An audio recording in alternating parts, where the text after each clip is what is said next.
मैं हूं शोएब और आज हम इस वीडियो में कोर सेक्शन के बारे में बात करेंगे, क्योंकि हमारे जो लैपटॉप होता है उसमें काफ़ी सारी प्रॉब्लम ये भी निकल के आती है कि हमारा कोर वोल्टेज नहीं बन रहा होता है, जिसे सीपीयू कोर के नाम से जानते हैं हम सब। तो सीपीयू कोर अगर नहीं बनता है तो हमें क्या क्या चीज़ें चेक करनी है।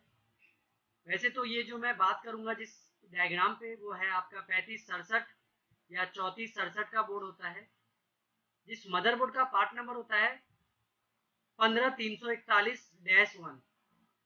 ये आपका 6 और 7 जनरेशन वाले बोर्ड में आता है, ज़्यादातर 6 जनरेशन में आता है। तो इसमें जो कोर सेक्शन है वो किस तरह से वर्क करता है, क्योंकि काफ़ी प्रॉब्लम 3541 में आता है, 3567 में कोर वोल्टेज नहीं बन रहा है। तो इसके लिए हम डायग्राम पे कोर सेक्शन के ऊपर देख लेते हैं कि कोर सेक्शन में क्या चीज़ है।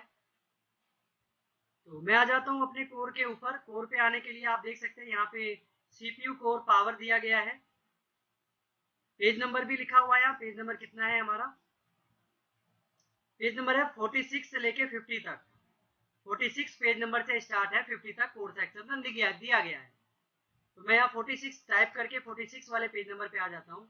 मैं आ चुका हूँ। आप देख सकते हैं यहाँ लिखा है सीपीयू कोर, यहाँ सीपीयू कोर लिखा हुआ है। इसी में आप यहाँ पे आप देख सकते हैं ये आपकी कोर की आईसी है। अगर मैं इसे जूम कर दूं आपके कोर के लिए, कहाँ गया, ये रहा।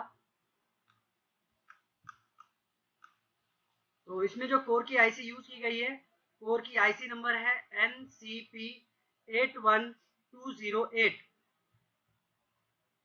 81208 NPC। तो एनसीपी का जो होता है वो कोर आईसी ज्यादातर देखा गया है, आपके बोर्ड में लगी रहती है। आपने देखा होगा आईसी के ऊपर एनसीपी करके लिखा होता है। तो इसमें हमें क्या क्या चीजें चेक करनी होती है अगर कोर वोल्टेज नहीं बन रहा है तो, क्योंकि कोर वोल्टेज के लिए सबसे इंपॉर्टेंट हो जाता है आपका कोर वोल्टेज से पहले जितने भी वोल्टेज होते हैं आपके मदरबोर्ड में। अगर कोर वोल्टेज नहीं बन रहा है तो आपको चेक करना होता है, कोर को छोड़ दो। अगर कोर नहीं बन रहा है तो कोर अभी मत देखो, आपको पहले कोर से पीछे जो भी वोल्टेज होते हैं, रैम वोल्टेज हो गया, डीसी टू डीसी हो गया, 1.8 हो गया, 1.05 हो गया, 0.9 हो गया, 1.1 हो गया, ओवरऑल जितने भी वोल्टेजेस हैं बिफोर कोर वोल्टेज, वो सभी वोल्टेज आपके बोर्ड में होने चाहिए, तभी आपका वो बनेगा। ठीक है, तो ये तो मैंने आपको बताया। लेकिन अगर वो वोल्टेज आपका बन रहा है, उसके बावजूद कोर वोल्टेज में क्या चेक करना है, कोर आईसी में क्या चेक करना है। तो यहाँ पे ये आपके सामने कोर है। कोर पे मैं आपको चीज बता दूं कि ये आईसी जो यूज की गई है वो सीपीयू के लिए और ग्राफिक्स के लिए, दोनों के लिए यूज की गई है। कोर वोल्टेज भी इसी आईसी के द्वारा बनेगी और ग्राफिक्स वोल्टेज भी इसी के द्वारा बनेगी।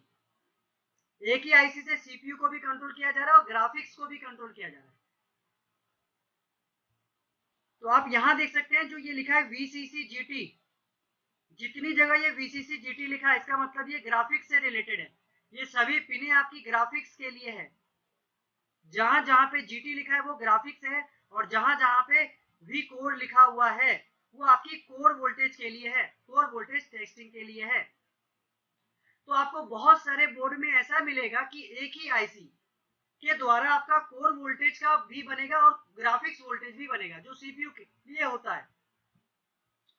तो 15341 जो 6 जनरेशन में आता है, इसमें यही आईसी यूज होती है और इसमें कोर और ग्राफिक्स के लिए यही है। इसमें छोटा सा एक ओवरऑल मैं बताता हूँ इसमें होता क्या है। तो यहाँ पे मैं एक मैनुअल बताता हूँ। जैसे कि यहाँ पे आपकी ये कोर की आईसी है, ये आपकी आईसी है। इस आईसी के साथ आपको समझ लो कि एक ड्राइवर आईसी होती है, यह ड्राइवर। मैं माउस से टाइप कर रहा हूँ तो थोड़ा सा राइटिंग में माउस से ऊपर नीचे हो जाता है, माउस से लिखावट नहीं हो पाती है। ये ड्राइवर है और यहाँ पे आपका मेन मोस्फेट है और यहाँ आपका सपोर्टिंग मोस्फेट है और यहाँ पे आपका कॉइल है, जो सभी ने तो अभी तक देखा ही है। और यहाँ पे बनेगा आपका कोर।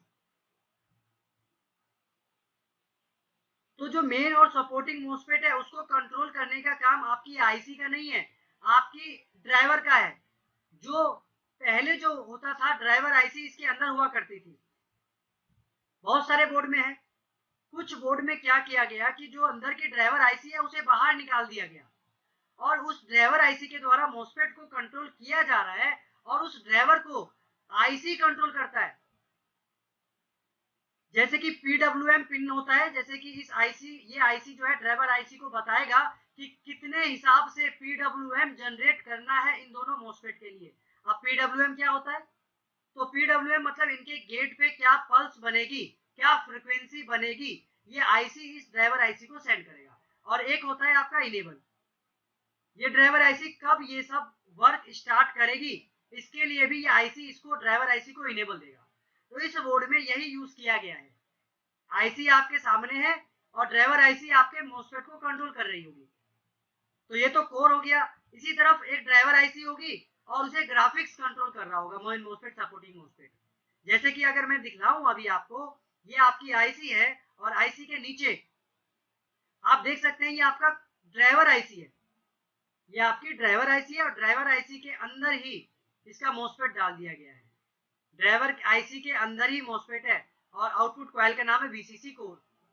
आईसी आपने देखा कि पेज नंबर 46 पे है और ड्राइवर आईसी पेज नंबर 47 पे है और ड्राइवर आईसी के अंदर ही आपका मेन मोस्फेट, सपोर्टिंग मोस्फेट डाल दिया गया है। कोर के अंदर हुआ है ये सब चीजें, क्योंकि आपने काफी बार सुना होगा कि आईसी के अंदर मोस्फेट इंटीग्रेटेड आता है, स्टेप डाउन के अंदर भी आता है, एक ही आईसी के अंदर मोस्फेट है, ये सुना होगा। तो कोर में क्या है, आईसी अलग है और ड्राइवर आईसी अलग है और ड्राइवर आईसी के अंदर उन मोस्फेट को डाल दिया गया, क्योंकि मोस्फेट को जो कंट्रोल करता है वो आईसी के अंदर ड्राइवर आईसी होती है, उसके द्वारा मोस्फेट कंट्रोल होता है। तो कोर में उस ड्राइवर आईसी को बाहर कर दिया गया, जैसे अभी आप इस डायग्राम में देख रहे हैं। ठीक है, इसी तरह से आपको ग्राफिक्स की आईसी मिल जाएगी। आप यहाँ देख सकते हैं, ये आपकी वीसीसी जीटी, यहाँ पे लिखा है वीसीसी जीटी और इसकी ड्राइवर आईसी ये रही। इसमें भी आपके मोस्फेट इसके इंटीग्रेटेड है। अब आ जाते हैं हम आईसी के ऊपर और आईसी में कुछ पिने देख लेते हैं, जो मैंने आपको ओवरव्यू दिया यहाँ पे। अभी मैं इस आईसी के बारे में बता देता हूँ आपको क्या क्या चीजें चेक करनी हो जाती है थोड़ी सी। इसके अंदर जो कॉमन होता है जिसे चेक करना कंपलसरी है, तो सबसे पहले तो आपको इस आईसी की सप्लाई, इसी तरह आपको फिर ड्राइवर आईसी की भी सप्लाई चेक करनी पड़ेगी। इस आईसी की इनेबल, तो ड्राइवर आईसी का भी इनेबल चेक करना पड़ेगा आपको, क्योंकि इसको भी ऑन होना है और इनेबल आना है और आपकी ड्राइवर आईसी को भी ऑन होना है और इनेबल आना है। तो कोर आईसी के अंदर आपको क्या क्या चीजें हैं, सबसे पहले इसकी सप्लाई, इसकी सप्लाई कहाँ पे है, तो इसकी सप्लाई चेक कर लो आप, इसकी सप्लाई कितने नंबर पिन पे आ रही है। तो इसकी सप्लाई अगर हम चेक करें तो इसकी सप्लाई जो है ये है आपकी VCC pin number 13 number pin पे आप देख सकते हैं आपकी 5 वोल्ट S5 2.2 ओम के रजिस्टर के द्वारा आ रहा है। कोर जो होता है थोड़ा सा क्रिटिकल माना जाता है, क्योंकि यहाँ पे करंट की जो है वैल्यू ज्यादा होती है, करंट की। और करंट की वैल्यू का मतलब है कि जितनी रजिस्टर लगी है कोर आईसी में, जितनी भी रजिस्टर लगी है वो सारे इंपॉर्टेंट है, क्योंकि रजिस्टर का लेना देना सिर्फ होता है करंट से। रजिस्टर का लेना देना क्या है, करंट का काम, करंट को ड्रॉप करती है, करंट को लिमिट में पार करती है। तो आप देख सकते हैं सप्लाई के लिए जो रजिस्टर यूज किया, कभी कभी अगर इस रजिस्टर की वैल्यू ज्यादा हो जाती है तो आप समझ लो इसके अंदर का जो करंट है वो हद से ज्यादा लिमिट हो गया और इस आईसी को जो करंट मिलना चाहिए वो करंट नहीं मिल पाता है, जिसकी वजह से आपका कोर आईसी 5 वोल्ट तो ले रहा है, लेकिन उस 5 वोल्ट के साथ जो करंट मिलना चाहिए था कोर आईसी को वो नहीं मिलता, जिसकी वजह से आपका कोर वोल्टेज नहीं बनता। तो आप इस चीज का विशेष ध्यान रखिए, जो कोर वोल्टेज की सप्लाई है उसके साथ जो रजिस्टर लगा है वोल्टेज के साथ, उस रजिस्टर की वैल्यू अकॉर्डिंग टू डायग्राम ही होना चाहिए। किसी किसी में यही रजिस्टर 10 ओम का भी आता है, इसमें 2.2 ओम का है, तो आपको देखना पड़ेगा। सेकंड नंबर पे सप्लाई देखने के बाद और भी देख लेना है क्या कोर के अंदर कोई और सप्लाई है, क्योंकि कभी कभी कोर आईसी में 2-2 3-3 सप्लाई 5 वोल्ट कभी वीसीसी पे, कभी वीडीडी पे, कभी वीडीडी पी पे दिया जाता है। लेकिन मेरे इस आईसी के अंदर तो मुझे वीसीसी दिख रहा है और कोई नहीं है, लेकिन यहीं पे देख सकते हैं आप एक है वी रैम, वोल्टेज रैंपिंग, और वोल्टेज रैंपिंग पे हमेशा आपको 19 वोल्ट का वोल्टेज होता है। यहाँ पे देख सकते हैं 19 वोल्ट का पुल अप है, जिसपे आप देख सकते हैं 1 किलो का रजिस्टर लगा है। और डीसी बैट आउट का मतलब क्या होता है, आपके सीएलआर जो आपका वोल्टेज के अंदर जो कॉमन पॉइंट होता है, जिसे कॉमन पॉइंट बोलते हो, वहां से वहां का ये नाम है। तो वहीं से ये 19 वोल्ट आपकी कोर आईसी के अंदर एंट्री करता है। ये भी एक इनपुट होता है। ये कोर आईसी का बेसिकली एक सेटिंग है जो वोल्टेज रैंपिंग के लिए यूज की जाती है। आगे आगे हमारा जो यहाँ पे कुछ पिने हैं, जैसे कि आप देख सकते हैं clock, data, V R hot, alert. ये जो 4 पिने हैं, clock, data, V R hot, alert, ये सभी पिनों पे वोल्टेज होना मस्ट है, कंपलसरी है। वोल्टेज क्लॉक और डेटा पे तो आपका सीपीयू और कोर आईसी के बीच में कम्युनिकेशन होगी, तभी जाके आपका कोर आईसी वोल्टेज निकालेगा। अगर सीपीयू से कोर आईसी की कम्युनिकेशन नहीं होगी तो कोर वोल्टेज नहीं बनेगा। मतलब ये कि आपका कोर वोल्टेज बनेगा पहले नहीं, बाद में, जब सीपीयू और कोर आईसी के बीच में बातचीत हो जाएगी। बातचीत होने की जो लाइन होगा, इंटरफेस होगा, उस इंटरफेस का नाम है सीरियल क्लॉक, सीरियल डेटा। इसके द्वारा कम्युनिकेशन होगी। और ये जो अलर्ट है, अलर्ट का मतलब होता है इमरजेंसी। तो यहाँ पे लिखा है अलर्ट हैज, आपको इमरजेंसी को एक्टिवेट करना है या नहीं करना। तो आपका सवाल का जवाब है कि नहीं करना, क्योंकि अगर इमरजेंसी एक्टिवेट हो गई तो आपकी कोर ऐसी डीएक्टिवेट हो जाएगी, बंद हो जाएगी। तो आपको अलर्ट को एक्टिवेट नहीं करना चाहिए। तो अलर्ट अगर एक्टिवेट नहीं करना तो आपको यहाँ पे 0 वोल्ट देना पड़ेगा। कारण क्योंकि जो हैज होता है वो एक्टिवेट होता है 0 वोल्ट से, लेकिन आपको अलर्ट को एक्टिवेट नहीं करना, डीएक्टिवेट रखना है। तो हैज को डीएक्टिवेट रखने के लिए आपको वोल्टेज देना पड़ेगा। और इसमें जो वोल्टेज आएगा समथिंग 1 वोल्ट के आसपास बनता है। अब वो 1 वोल्ट कहाँ से आएगा, वो 1 वोल्ट आपके बोर्ड में जो भी 1 वोल्ट है, जैसे कि 1.1 वोल्ट या 1.05 वोल्ट, वही वोल्टेज अलर्ट के ऊपर पुल अप किया जा रहा है, वही वोल्टेज अलर्ट के ऊपर पुल अप किया जाता है। अगर आप यही चीज चेक करोगे तो आपको पुल अप नजर आएगा। जैसे कि यहाँ पे अलर्ट पे देख सकते हो डीवाई लगा हुआ, यहाँ पे पुल अप नहीं है, लेकिन इसे आप आगे की तरफ लेके जाओगे वी आर एसवीआईडी अलर्ट, तो इसमें आपको एक क्लू मिलेगा कि इसमें जो पुल अप है वो कहाँ है। अगर मैं आपको ये दिखाऊं, पेज नंबर 7 पे जा रहा है, मैं इसे सर्च करके अगर आपको दिखाऊं तो आपको दिखेगा कि ये कहाँ जा रहा है। देखो मैं इसे नेक्स्ट करता हूँ। यहाँ पे देख सकते हैं वीसीसी एसटी। वीसीसी एसटी जो होता है वो समथिंग 1 वोल्ट होता है। यही 1 वोल्ट 56 ओम की रजिस्टर से आपको पुल अप किया जा रहा है। 56 ओम, समझ सकते हो कितना वैल्यू कम है।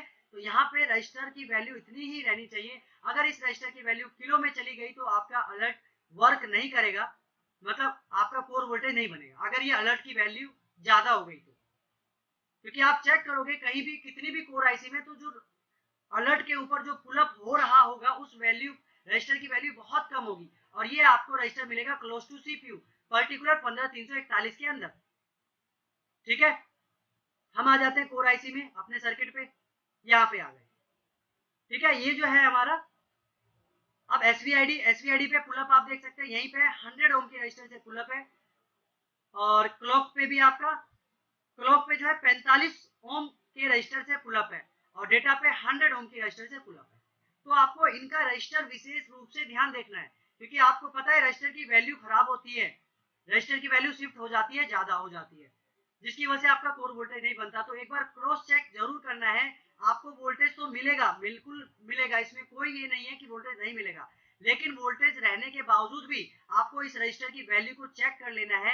अगर कोर के अंदर की रजिस्टर की वैल्यू डाउन हो गई तो आपका कोर वोल्टेज नहीं बन सकता। क्योंकि यहाँ पे अगर पुलअप देना ही था तो हाई वैल्यू का पुलअप क्यों नहीं दिया, लो वैल्यू का पुलअप क्यों दिया गया, कहीं ना कहीं यहाँ पे कोई कारण है, इसीलिए यहाँ लो वैल्यू का रजिस्टर दिया गया।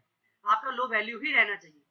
तो आप इस चीज का विशेष ध्यान रखें, क्योंकि कोई इसको देखता नहीं है, चेक नहीं करता रजिस्टर की वैल्यू। अलर्ट पे, डेटा पे, क्लॉक पे वोल्टेज सभी चेक करते हैं और सभी को पता है वोल्टेज रहना मस्ट है, लेकिन कोई रजिस्टर नहीं चेक करता, जिसकी वजह से कोर वोल्टेज में भी नहीं बन पाता है। ये भी कारण होता है, कारण बहुत है, लेकिन मैं आपको कुछ बेसिक कारण बता रहा हूँ जिसका देखना जरूरी है। यहीं पे आपका हो गया एक most important enable. Core IC को इनेबल चाहिए, तभी वो ड्राइवर आईसी के लिए पीडब्ल्यूएम जनरेट करेगा या पीडब्ल्यूएम के लिए इनेबल जनरेट करेगा। तो पिन नंबर 37 जो है, 37 नंबर पे आप देख सकते हैं कोर आईसी का इनेबल आएगा और उस इनेबल का नाम है वीआर इनेबल, वीआर ऑन या वीआर इनेबल, जो कि 3.3 वोल्ट होता है। ये आपका सीपीयू की तरफ से भी आता है, आपके आईओ से भी आता है। पीसीएच से वी आर ऑन का सिग्नल मेरे हिसाब से तो नहीं आता, अगर आपके हिसाब से आता है तो मुझे बता सकते हैं, और किस बोर्ड में आता है ये भी बताना। मेरे हिसाब से सीपीयू या आईओ देता है वी आर ऑन का इनेबल, डिपेंड है वो आर्किटेक्चर के ऊपर, कौन सा जनरेशन में या कौन से स्कीमेटिक में कौन से बोर्ड में सीपीयू देता है और किस बोर्ड में आईओ देता है। इस पर्टिकुलर बोर्ड में जो वी आर इनेबल का सिग्नल आ रहा है वो आपके सीपीयू से आ रहा है, ठीक है। और ये जो बगल में आप वी आर रेडी देख रहे हैं, ये V R ready core IC का पावर गुड है, जो कि आपके कोर वोल्टेज बनने के बाद का आउटपुट है। तो कोर वोल्टेज नहीं बनेगा तो आपका वी आर रेडी भी नहीं निकलेगा, क्योंकि ये कोर का पावर गुड है। और बाकी पिने जो है वो सेटिंग है, तो सेटिंग में आपको चेक क्या करना होता है, आप देख सकते हैं। मैं इसे अगर मिनिमाइज करूं, छोटा करूं, तो इसके साथ बहुत सारे रजिस्टर लगे हुए हैं। इन सभी रजिस्टर को आप चेक तो नहीं कर सकते, लेकिन आप इसे ड्राई कर सकते हैं। कुछ रजिस्टर को आगे पीछे रजिस्टर को हिला हिला के देख सकते हैं अपने एसएमडी की मदद से, क्योंकि पॉसिबल नहीं हो पाता सभी रजिस्टर को हिलाना, क्योंकि सबसे ज्यादा सेटिंग के रजिस्टर जो होते हैं कोर आईसी के अंदर ही होते हैं। तो मैंने आपको वो बेसिक रिक्वायरमेंट्स बताया कोर में, जो देखना कंपलसरी है, ठीक है। तो आज के लिए ये मैंने कोर के बारे में बताया। ड्राइवर आईसी के बारे में मैंने नहीं बताया, ड्राइवर आईसी के बारे में मैं पार्ट 2 में डालूंगा, क्योंकि ये वीडियो लेंथी हो जाएगी, जिसकी वजह से लोग वीडियो स्किप कर जाते हैं और उन्हें भी समझ में नहीं आ पाता है। इस वीडियो को मैं यही रखूंगा, जो ड्राइवर आईसी है इसी बोर्ड का मैं उसके पार्ट 2 का नाम देकर दूंगा, ठीक है। तो आई होप आपको ये वीडियो समझ में आया होगा और कुछ सीखने को मिला होगा। अगर आपको ये वीडियो अच्छी लगी, सीखने को मिला, तो प्लीज वीडियो को लाइक करें। अगर आप मेरे चैनल पे नए हैं तो भी चैनल को सब्सक्राइब करें, जिससे कि आपके नए नए और लेटेस्ट वीडियो का नोटिफिकेशन आप तक आ सके और आप उसका भी नॉलेज गेन कर सके। तो आई होप आपको अच्छी लगी होगी। फिर मिलेंगे नेक्स्ट वीडियो में, तब तक के लिए bye bye and thank you for watching this video.